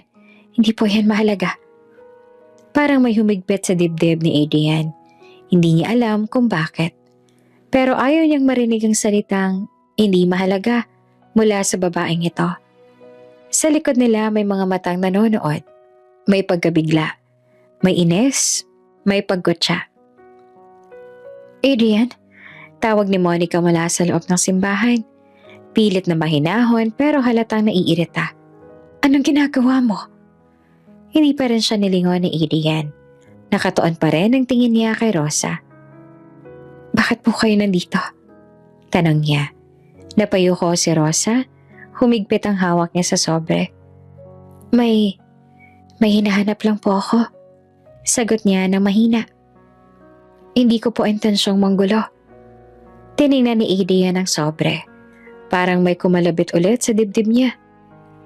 Para kanino po iyan? Tanong niya. Dahan-dahang inangat ni Rosa ang sobre. Nanginig ang kamay niya habang inaabot iyon. Hindi diretso kay Adrian, kundi parang alok na pwedeng tanggihan. Nakapangalan po sa Adrian? Sagot niya. Nanigas si Adrian. Tumingin siya sa sobre, sa pangalan. Adrian, pareho nga nang sa kanya. Muling nagkatitigan ang kanilang mga mata. Sa sandaling iyon, may isang bagay na malinaw. Hindi ito basta pagkikita. Hindi ito aksidente. Hindi ito simpleng eksena sa labas ng simbahan. May koneksyon. At sa pagitan ng katahimikan at ng patak ng ulan, unti-unting nabubuo sa dibdib ni Adrian ang isang tanong na hindi niya kayang pigilan. Isang tanong na sa susunod na sandali ay babasag sa lahat ng tinagong lihim. Hindi pa niya sinasabi, pero ramdam na niya. At sa harap ng lahat, ang unang tunay na pagharap ng ina at anak ay nagsimula. Hindi sa salita, kundi sa tingin. Hindi na nakatiis si Aling Rosa. Sa gitna ng mga matang nakatitig, sa gitna ng ulan at katahimikang bumalot sa labas ng simbahan, unti-unti siyang lumuhod. Isang tuhod muna ang bumaba sa basang semento. Kumirot ang sugat, pero hindi siya umimik. Sumunod ang isa pa. Nakatukod ang dalawang palad niya sa lupa. Nanginginig ang balikat. Basang-basa ang laylayan ng bestida. Nagulat ang mga tao. Hoy! Anong ginagawa mo? May bulong mula sa gilid. Grabe naman yan, sabi ng isa pa. Pero hindi naririnig ni Rosa ang mga yon. Ang tanging nasa isip niya, ang lalaki nakatayo sa harap niya. Ang lalaking matagal niyang hinahanap sa bawat dasal. Ang batang kinuha sa kanya noon, na ngayon ay nakatayo bilang groom, bilang bilyonaryo, bilang isang taong hindi niya akalaing muling haharap sa kanya. Pasensya na po, umiiyak niyang sabi. Halos pabulong pero malinaw sa katahimikan. Hindi ako manghihingi ng anuman. Tumingin siya kay Adrian. Diretso, walang pagtatago. Gusto lang sana kitang makita. Dagdag niya. Kahit sandali lang. May umusok sa dibdib ni Adrian. Parang may humila pababa sa puso niya. Ma'am, wag po kayong. Nagsimulang magsalita ang isang guard pero tinaas ni Adrian ang kamay. Sandali. Sabi niya tahimik pero matatag. Tumigil ang guard. Tumigil ang lahat. Sa loob ng simbahan, may ilang bisita ang sumilip sa labas. Si Monica ay nakatayo pa rin sa altar. Hawak ang bouquet. Nanginginig ang ngiti. Hindi niya maintindihan ang nangyayari. Pero ramdam niyang may bagay na unti-unting lumalampas sa kontrol niya. Sa labas, nakaluhod pa rin si Rosa. Hindi ko po intensyong sirain ang araw ninyo. Patuloy niya. Alam ko hindi ho ako bagay dito. At alam ko nakakahiya ako sa paningin ng marami. Nakayuko siya sandali at saka muling tumingala. Pero buong buhay ko po kayong hinahanap. Sabi niya. At ngayon nandito na ako. Ayoko na pong umuwi na hindi ko kayo nakita. Tahimik si Adrian. Hindi niya na alam kung anong sasabihin. Hindi niya na alam kung paano gagalaw. Pero alam niya may isang bagay sa eksenang ito na hindi niya kayang talikuran.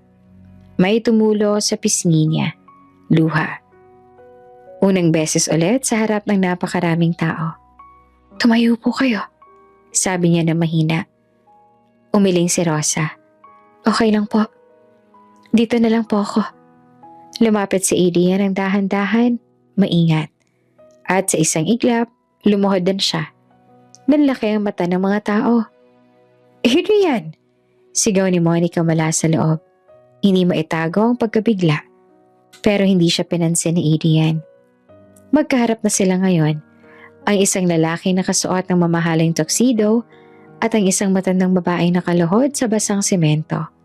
Pantay, walang yaman, walang titulo. Dalawang tao lang. Hindi po kayo dapat lumuluhod. Hindi po kayo dapat humihingi ng paumanhin. Napatingin si Rosa sa kanya at nalalaki ang mata. Bakit po? Mahina ang tanong niya. Huminga naman ng malalim si Adrian. Parang may binubuksang pinto sa loob niya na matagal na nakasara. Dahil, sabi niya na halos pabulong, kayo po ang aking ina. Parang may sumabog sa paligid. May napasinghap. May napahawak sa bibig. May napaatras. Ano raw? Bulong ng bisita. Ina? Ulit pa ng isa. Si Rosa naman ay parang natulala. Anak, mahina niyang sabi. Parang takot na baka mali ang narinig. Huwag mo akong tawagin ganyan, baka. Hindi po. Putol ni Adrian na mas malinaw ngayon. Kayo po ang aking ina. Kinuha niyang kamay ni Rosa. Mahigpit pero maingat. Parang takot na siyang mawala ito. Rosa, sabi niya gamit ang pangalan. Kayo po ang hinahanap ko. Hindi na napigilan ni Rosa ang iyak. Anak, ulit niya na mas malinaw. Mas buo. Patawad. Wala po kayong dapat ipagpaumanhin. Sagot ni Adrian. Ako po ang dapat humingi ng tawad. At sa sandaling iyon, parang nag-fade ang lahat sa paligid. Ang ulan, ang mga tao, ang simbahan. Lahat ay parang lumabo. Sila na lang ang malinaw. Isang ina at isang anak. Muling nagtagpo matapos ang mahabang panahon ng pagkawala. Sa likod nila, may mga matang hindi makapaniwala. May mga taong napahiya. May mga bulong na hindi na maitago. Sa loob ng simbahan, bumagsak ang bouquet mula sa kamay ni Monica. Hindi niya namalayang nabitawan niya yon. At sa labas, sa gitna ng basang simento at patak ng ulan, isang salitang matagal nang ipinagkait ang maling binigkas. Isang salitang hindi kayang pigilan, hindi kayang baliwalain. Ina. Tahimik ang paligid. Hindi yung tahimik ng payapa, kundi yung mabigat. Parang may sasabog na hindi palang binibigas. Ang ulan ay patuloy na pumapatak, pero parang humina ang tunog na to sa tenga ng lahat. Nakatayo si Adrian sa harap ng simbahan. Hawak ang kamay ni Rosa. Sa likod nila, ang mga bisita ay nakapako ang tingin. Wala nang bulungan, wala nang tawa. Huminga ng malalim si Adrian. Hindi to aksidente. Malinaw niyang sabi at sapat ang lakas para marinig ng lahat. At hindi to eksena. May ilang napalingon, may ilang bahagyang umatras. Matagal ko nang hinahanap ang sagot. Patuloy niya. At ngayon, nandito na siya sa harap ninyo. Tiningnan niya si Rosa, tsaka muling humarap sa mga tao. Ako ang batang inagaw? Diretsong sabi ni Adrian. Parang may pumutok na bulang katahimikan. Ano? May napabulong. Ano raw? Sagot ng isa. Ako ang anak ng isang katulong. Dagdag ni Adrian, walang pag-aalinlangan. At ang babaeng itinaboy ninyo? Siya, ang tunay kong ina. May napasinghap, napahawak sa dibdib. May napailing na parang hindi makapaniwala. Sa loob ng simbahan nakatayo si Monica. Namumutla. Ang ngiti niya na kanina ay pilit na hawak ay tuluyang gumuho. Nanginginig ang kamay niya sa gilid ng bestida. Adrian, tawag niya at pilit na kalmado. Anak, sinasabi mo? Hindi niya nilingon si Adrian. Sa halip, inilabas niya ang isang folder mula sa ilalim ng tuxedo. Maingat at parang alam niyang mabigat ang laman nito. May mga taong matagal nang tinatahimik, sabi niya, at may katotohanan pilit tinago. Binuksan niya ang folder. Isang litrato ang unang inilabas. Lumang-luma na, kupas ang kulay, isang batang sanggol sa braso ng isang dalagang payat. Si Rosa ay mas bata, mas payat, pero malinaw ang mukha. Inangkin nila ang bata. Patuloy ni Adrian. Hindi dahil ayaw ng ina, kundi dahil wala siyang laban. Inilabas niya ang isa pang dokumento. Isang lumang birth record. May pangalan niya. May pangalan ni Rosa. Dito nakasulat na siya ang nanay ko. Hindi ko ito sinasabi para manira. Sinasabi ko ito dahil tama. Sa loob ng simbahan, bumagsak ang bouquet sa sahig. Hindi na pinulot ni Monica. Nakatayo lang siya, parang napako. Kasalanan ko rin. Patuloy ni Adrian. Matagal ako nanahimik. Tinanggap ko ang kasinungalingan dahil madali. Tumingin siya kay Rosa, pero hindi na ngayon. May isang matandang bisita nagsalita. Mahina, pero narinig. Yan pala yung tinaboy. May isa pang sumagot. Ina pala yun ng groom. Ang mga tingin na kanina ay mapanghusga, ngayon naguguluhan na. May ilan na napahiya, may ilan na unti-unting nauunawaan. Lumapit si Adrian ng kalahating hakbang. Hinawakan ng kamay ni Rosa ng mas mahigpit. Kung may dapat ikahiya, hindi yon ang pagiging mahirap. Ang dapat ikahiya ay ang pag-agaw ng anak at ang pagtahimik ng katotohanan. Tahimik ang lahat. Walang pumalakpak, walang umimik. At sa katahimikang iyon, malinaw ang bigat ng bawat salitang binitiwan. Sa altar, tuluyang bumigay si Monica. Napaupo siya sa upuan sa gilid. Hawak ang laylayan ng gown. Wasak ang mukha. Hindi dahil sa luha lang, kundi dahil sa pagkawala ng kontrol.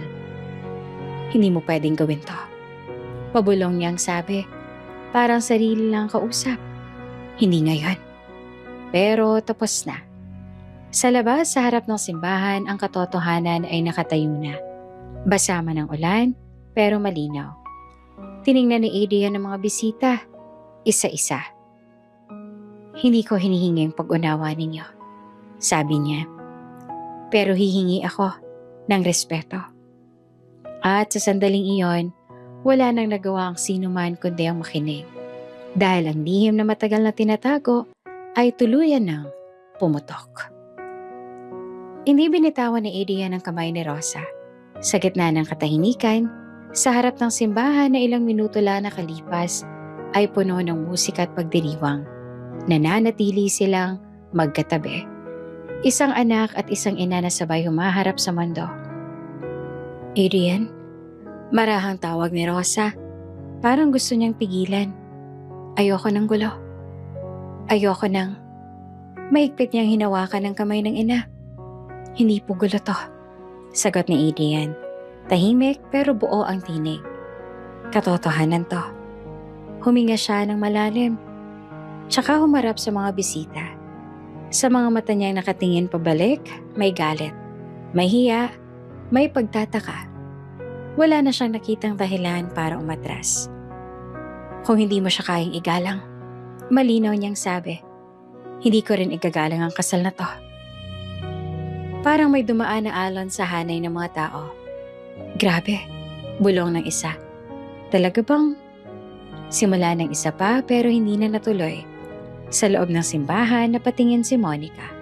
Tumayo siya mula sa upuan. Nanginginig ang buong katawan. Adrian, tawag niya na ngayon ay mas malakas na. Huwag mong sirain ang lahat para sa... Hindi pa niya natapos. Para sa aking ina? Putol ni Adrian, sabay lingon sa kanya. Kung yan ang pagkasira ng lahat para sa'yo, malinaw na kung anong mas mahalaga. Nanlaki ang mata ni Monica. Hindi siya sanay na sagutin. Hindi siya sanay na hindi masunod. Hindi to ang usapan. Giit niya. Kasalan natin to. Tumingin si Adrian kay Rosa at saka muling humarap sa lahat. Buong buhay ko, sabi niya. Tinuro sa akin kung paano maging tahimik. Kung paano magmukhang buo, kahit may kulang. Huminto siya sandali, parang pinipigilan ng emosyon. Ngayon lang ako tumayo bilang anak, dagdag niya. At hindi ko yan ipagpapalit kahit kanino. Mahigpit niyang hinila si Rosa palapit sa kanya. Isang yakap. Hindi mahigpit, hindi dramatiko, pero puno ng kahulugan. Sa yakap na yon, parang bumawi ang lahat ng panahong nawala. Ang mga gabing mag-isa, ang mga tanong na walang sagot, ang mga birthday na walang yakap. Kung kahihiyan siya, malinaw na sabi ni Adrian habang yakap ang ina. Kahihiyan niya rin ako. Tahimik ang paligid. Na isang matandang babae sa hanay ng mga bisita ang dahan-dahang pumalakpak. Isa, dalawa, tatlo. Hindi malakas, hindi sabay-sabay, pero totoo. May ilang sumunod, may ilan namang nanatiling tahimik, nakayuko, nahihiya, o hindi pa rin matanggap ang nangyayari. Si Rosa ay umiiyak na, pero hindi na tulad kanina. Hindi na luha ng kahihiyan, luha na ng ginhawa. Anak, bulong niya, Hindi ko inaasahan to. Ngumiti si Adrian, bahagya. Ako rin po, sagot niya. Pero matagal na tong dapat nangyari. Sa gilid, ang mga guard ay hindi na gumalaw. Walang imik, parang alam nilang may linya ng hindi dapat tawirin. Si Monica ay nakatayo pa rin, nanginginig. Lumapit siya ng isang hakbang, tapos ay huminto. Talagang pipiliin mo siya? Tanong niya. Halos pabulong. Sa harap ng lahat? Tumango si Adrian. Oo, mas pipiliin kong maging anak, dagdag niya, kesa maging asawa ng taong walang puso. Parang sinampalang hangin. Napaatras si Monica. Walang lumapit sa kanya. Walang humawak sa kamay niya. Ang mga bisitang kanina'y nakangiti sa kanya ngayon ay nakatingin na sa iba. Sa harap ng simbahan, si Adrian ay tumayo ng tuwid. Hindi bilang groom, kundi bilang anak na sa wakas ay tumindig. Hinawakan niya ang kamay ni Rosa. Marahan, ngunit sigurado. Halika po, sabi niya. Hindi na kayo mag-iisa. At sa gitna ng ulan, sa harap ng simbahan na minsang nagsara ng pinto para sa isang ina, isang anak ang nagbukas ng sarili niyang mundo. Walang hiya, walang pag-aalinlangan, at walang balak umatras. Hindi pa rin makapaniwala si Monica. Nakatayo siya sa altar, mag-isa, hawak ang laylayan ng gown na ilang oras lang nakalipas ay simbolo ng tagumpay. Ngayon ay parang mabigat na damit na hindi niya mahubad. Hindi mo pwedeng gawin to. Pabulong niyang sabi, parang inuulit sa sarili. Hindi sa harap ng lahat. Pero malinaw na tapos na ang laban. Sa harap ng simbahan, unti-unting lumalayo ang mga tao. Sa altar, walang lumalapit kay Monica. Ang ina niya nakaupo sa gilid. Nakapako ang tingin sa sahig. Ang mga kaibigang kanina ay nakapaligid sa kanya. Nag-aayos ng belo, tumahanga sa gown ay unti-unti nang nagkalat. May nagkunwaring may tawag. May nagkunwaring may aayusin. Grabe, bulong na isa sa likuran. Hindi ko akalaing ganito. Ang sama ng tingin niya kanina. Sagot ng isa pa. Sa ina pala ng groom? Narinig iyon ni Monica. Tumigil kayo, sigaw niya. Bigla nanginginig ang boses. Napalingon ang ilan, pero mabilis ding umiwas ang tingin. Lumakad siya pababa ng ilang hakbang. Hawak ang gown at dumulas ang takong niya sandali. Muntik siyang madapa. Wala man lang lumapit para umalalay. Hindi niya naiintindihan. Sabi niya na halos umiiyak. Kasalanan ko to. Araw ko to. Tahimik ang simbahan. Walang sumagot. Nakita niyang salamin sa gilid ng altar. Isang full-length mirror na kanina ay pinagpraktisan niya ng ngiti. Lumapit siya roon. Mabagal ang hakbang, parang mabigat ang bawat galaw. Sa salamin nakita niya ang sarili. Magulo na ang buhok, basa ang gilid ng belo. Namumula ang mata. At sa likod ng lahat ng iyon ay galit. Hindi ako ang mali. Sabi niya sa refleksyon. Sila ang mali. Pero habang tinititigan niya ang sarili, may ibang bagay siyang nakita. Isang babaeng sanay kontrole ng lahat. Na hindi marunong tumanggap kapag hindi nasunod. May biglang sumiklab sa loob niya. Kahihiyan! Bigla niyang sigaw. Sabay lingon sa labas ng simbahan. Kahihiyan yan! May ilang napalingon. May ilan ang napatigil. Kung hindi dahil sa babaeng yan, patuloy ni Monica, nanginginig sa galit. Hindi mangyayari to. Pero walang pumalakpak. Walang sumuporta. Sa halip ay may isang matandang bisita ang tumayo. Tahimik pero malinaw ang tinig. Hindi kahihiyan ng maging ina, sabi nito. Ang kahihiyan ay ang mang-apak. Parang sinampal si Monica ng mga salita. Napaupo siya sa upuan sa gilid ng altar. Biglang bumigay ang tuhod niya. Hawak niya ang mukha niya. Umiiyak ng tuluyan. Hindi na pilit, hindi na maayos. Sa loob ng simbahan, patuloy ang pag-alis ng mga bisita. Ang ilang upuan ay unti-unting nababakante. Ang mga bulaklak ay nandoon pa rin. Pero wala nang saysay ang ganda. Sa labas narinig niya ang ulan. Mas malinaw na ngayon. Mas malakas. Parang binubura ang lahat ng inaasahan niya. Lumapit ang kanyang ina. Dahan-dahan. Anak, mahina nitong sabi. Tama na. Hindi. Sagot ni Monica na umiiyak. Hindi pa tapos. Pero malinaw sa lahat na tapos na. Wala nang kasal, wala nang palakpakan, wala nang ngiting nakahanda. Sa salamin muli niyang tiningnan ang sarili. Ang galit sa mata niya ay unti-unting napalitan ng takot. Takot na mawalan ng kontrol. Takot na makita ang sarili niyang pagkukulang. At sa sandaling iyon, naiwan si Monica sa altar. Hindi bilang bride, kundi bilang babaeng kinain ng sariling yabang.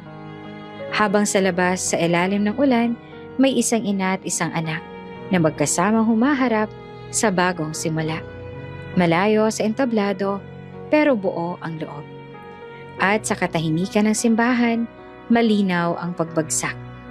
Hindi ng kasal, kundi ng isang pagkakataong hindi kailanman natutong umanawa. Tahimik ang loob ng simbahan. Hindi na yung katahimikang puno ng tensyon, kundi yung katahimikang malinaw ang kahulugan. May desisyong nabuo at hindi na ito babaguhin. Nakatayo si Adrian sa gitna ng aisle. Sa harap niya ang altar na ilang oras lang nakalipas ay simbolo ng pangako. Sa gilid ng mga bulaklak ay nananatiling maganda, pero wala nang saysayang ayos. Sa paligid, ang mga upuan ay kalahating bakante na may mga umalis na. May mga nanatili para masaksihan ang huling mangyayari. Sa likod niya, nakatayo si Rosa. Tahimik, hindi humihingi. Hindi nakikialam. Pero malinaw sa mukha niya ang pagod. At ang takot na baka siya ang dahilan kung bakit masisira ang buhay ng anak niya.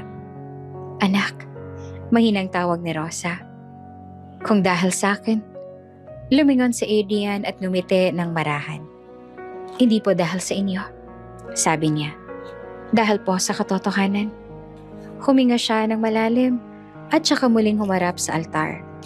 Nandoon si Monica, nakaupo na ngayon. Hawak ang laylayan ng gown. Namumula ang mata. Sa tabi niya ang kanyang ina ay tahimik lamang. Parang pagod na ring lumaban. Adrian, tawag ni Monica na nanginginig ang boses. Pwede pa naman nating ayusin to. Hindi agad sumagot si Adrian. Tumingin siya sa paligid, sa simbahan na matagal nang kinilala bilang lugar ng panata at katapatan. Tumingin siya sa kisame, sa ilaw, sa mga simbolong nagsasabing panghabong buhay ang desisyon dito. Dahan-dahan niyang kinuha ang kamay niya. Hinubad niya ang wedding ring. May ilang napasinghap. May umusad sa mga upuan. Tahimik niyang tinitigan ang singsing sa palad niya. Makintab, mahal, at mabigat. Hindi sa bigat ng ginto, kundi sa bigat ng kahulugan. Inakala kong handa na ako. Sabi niya na malinaw ang boses. Inakala kong sapat ng pagmamahal para ituloy ang kasal. Huminto siya sandali, pero hindi pwedeng magsimula ang isang pamilya sa pagyurak sa isa pa. Lumapit siya kay Monica, inilapag niya ang singsing sa gilid ng altar. Hindi pa dabog, hindi may galit, parang paalam. Mas pipiliin kong maging anak. Sabi niya na diretso, kesa maging asawa ng taong walang puso. Parang huminto ang oras. Napaluhod si Monica sa upuan, nanginginig. Hindi mo pwedeng gawin to. Ulit niya na mahina. At hindi ganito ang pangarap ko. Hindi rin ganito ang pangarap ko. Sagot ni Adrian. Pero ito ang tama. Tumalikod siya sa altar. Lumapit siya kay Rosa at inabot ang kamay nito. Marahan at parang ayaw niyang masaktan pa ang ina na matagal nang nasaktan. Halika po, sabi niya. Adrian, tawag ng isang kamag-anak mula sa gilid. Sigurado ka ba? Tumango si Adrian. Oo. Naglakad silang magkasama. Isang anak na umaakay sa ina palabas ng simbahan. Sa bawat hakbang may mga matang sumusunod. May mga bulong, may mga taong tumayo. May mga nananatiling nakaupo. Sa pintuan, huminto si Adrian sandali. Tumingin siya pabalik sa loob. Sa altar, sa mga bulaklak, sa buhay na iniwan niya. Hindi siya nagsisi. Hinawakan niyang kamay ni Rosa ng mas mahigpit. Salamat. Mahina niyang sabi. Sa ano? Tanong ni Rosa na nanginginig. Sa paghihintay at sa pagmamahal. Binuksan nila ang pinto. Sumalubong ang ulan. Malakas, malamig, totoo. Hindi tulad ng loob ng simbahan na puno ng dekorasyon. Sa labas, walang ilusyon, pero may laya. Habang lumalabas sila, dahan-dahang nagsara ang pintuan ng simbahan sa likod nila. Isang tunog na malinaw ang kahulugan. Tapos na. Sa labas ay may ilang bisitang nakatayo pa rin. May mga taong tumingin sa kanila. May respeto na ngayon. May hiya, may pag-unawa. May isang matandang babae ang lumapit kay Rosa. Inay, patawad, sabi nito. Okay na. Ngumiti si Rosa ng marahan. Naglakad sila palayo sa simbahan. Walang limousine na naghihintay. Walang banda, walang palakpakan. Pero may isang bagay na matagal nang nawawala. Kapayapaan. Sa ilalim ng ulan, sa gitna ng mga patak, na parang naglilinis ang lahat, malinaw ang desisyon na Adrian. Hindi ito pagtakas, hindi ito pagkatalo. Ito ang unang beses na pinili niya ang tama. Kahit na masakit, kahit magastos, kahit mag-isa. At sa huling sandaling iyon, habang papalayo sila, malinaw ang direksyon ng kwento. Hindi sa altar, kundi sa tahanang hindi na muling isasarang pinto para sa isang ina. Tahimik ang umaga. Hindi yung katahimikang malungkot, kundi yung kapayapaang klase. Yung may hangin na dumadaan sa bintana. May liwanag na dahan-dahang pumapasok sa loob ng bahay. Sa kusina, may mahinang tunog ng mantika sa kawali. Nakatayo si Rosa sa harap ng kalan. Suot ang simpleng damit pambahay. Hindi ito mamahalin, hindi rin bago, pero malinis, maayos, at komportable. Hawak niya ang sandok. Maingat na hinahalo ang ulam. Isang simpleng ginisang gulay. Ngumiti siya. Hindi dahil perpekto ang buhay, kundi dahil tahimik na ang puso niya. Ilang buwan na ang lumipas mula nung araw na umulan sa harap ng simbahan. Mula nung itinaboy siya. Mula nung natagpuan siya ng anak na matagal niyang iniyakan sa bawat gabi. Ngayon, nasa loob na siya ng bahay ng anak niya. Hindi mansyon, hindi rin barong-barong. Isang tahanan. May maliit na hardin sa labas. May mesa sa kusina. May mga retrato sa dingding. Ilan doon ay kuha nila ng magkasama. Hindi perpekto ang kuha, pero totoo ang ngiti. Ma, tawag ni Adrian mula sa sala. Napalingon si Rosa. Parang saglit siyang natigilan. Kahit ilang beses niya nang narinig ang salitang yon, may kakaibang kiliti pa rin sa dibdib niya. Oh, sagot niya. Handa na bang pagkain? Tanong ni Adrian, papalapit sa kusina. Suot ang simpleng t-shirt at pantalon. Wala na ang suit, wala na ang bodyguards. Anak lang. Konti na lang, sagot ni Rosa. Umupo ka muna. Tumango si Adrian. Naupo siya sa mesa at pinagmasdan ng ina habang nagluluto. Tahimik lang siya. Pero malinaw sa mata niya ang isang bagay. Contentment. Minsan hindi pa rin siya makapaniwala na ang babaeng minsang itinaboy sa gate, nadapa sa ulan at tinawag na kahihiyan. Ngayon ay ang tao na naghihintay sa kanya tuwing umaga. Na ang salitang wala kang inay na palitan ng kumain ka na ba? Inilapag ni Rosa ang plato sa mesa. O siya, kain na. Salamat po, sagot ni Adrian. Kusa, walang arte. Napangiti si Rosa. Hindi mo na kailangang magpo sa akin. Ngumiti rin si Adrian. Nakasanayan ko na. Habang kumakain sila ay walang engrandeng usapan. Walang drama, simpleng tanong lang. Kamusta ang tulog mo? Ayos naman. Masarap ba? Oo. At sa pagitan ng mga tanong na yon, unti-unting napuno ang mga taon ng katahimikan. Matapos kumain, nagpligpit si Rosa. Tumayo si Adrian para tumulong. Pero agad siyang sinaway. Ako na to, sabi ni Rosa. Umupo ka lang. Napahinto si Adrian.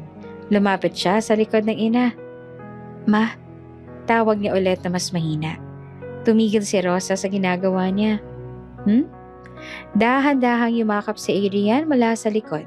Hindi biglaan, hindi mahigpit. Isang yakap na parang matagal niyang inipon.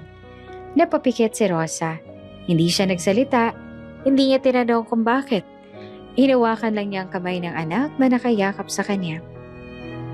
Salamat, bulong ni Adrian, sa paghihintay, sa hindi pagsuko. Huminga ng malalim si Rosa. Salamat din, sagot niya, sa pagbalik. Naghiwalay sila ng yakap. Tahimik pero buo. Sa labas may dumaan na tricycle sa kalsada. Saglit na napatingin si Rosa sa bintana. Hindi na masakit, hindi na mabigat. Isa ang alaala na lang. Ma, sabi ni Adrian, gusto mo bang sumama sa akin mamaya? Maglalakad lang tayo. Tumango si Rosa. Gusto ko. Lumabas sila ng bahay ng magkasabay. Walang nagmamadali. Walang kailangang patunayan. Sa bawat hakbang may mga kapitbahay na bumabati. May ilan na kilala si Adrian. May ilan na hindi. Pero walang importansya. Mas mahalaga ang kamay na hawak niya. Isang kamay na matagal niyang hinahanap. Isang kamay na hindi niya bibitawan. At sa gitna ng simpleng umagang yon, malinaw ang isang katotohanan. Hindi na sila kailanman maghihiwalay. Hindi na bilang hiwalay na mundo, isang bilyonaryo at isang mahirap, kundi bilang isang pamilya, isang ina, isang anak. At isang tahanang sa wakas ay bukas, walang gate, walang pagtaboy, at walang ulan na kayang magpalayo sa kanilang muli. Bago ka pa lang sa channel neto, ibang kwento ni Ate Jane, istorya mo, ikwento ko. Huwag kalimutang pindutin ang notification bell at subscribe button.